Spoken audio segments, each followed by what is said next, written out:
जय जगन्नाथ जय महापुरुष। आज अध्याय आम गोटे कथा आलोचना करवा जे गोटे उत्तम शिशु गोटे उत्तम दंपतिर आवश्यकता रही।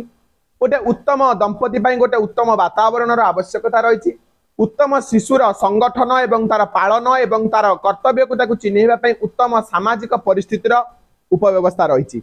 आमे माने केबे भी पिला माननकु गोटे टंका रोजगार करिवार मेसिन बनैबानी।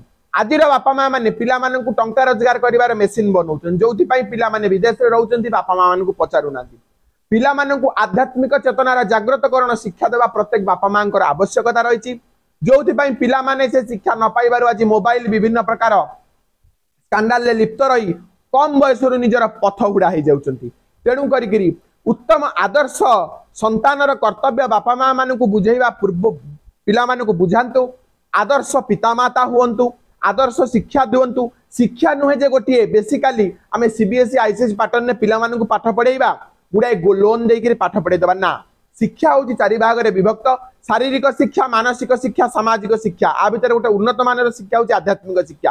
प्रत्येक पिला मानकु आध्यात्मिक शिक्षा दियंतु, जो थे से संस्कार पूर्ण भाव में गुरुवाद परंपरा रही निजर पितामाता को भक्ति करेंगे, समाजर मंगल करेंगे, स्वराज गठन पिला माने अंटा भिड़े। जय जगन्नाथ।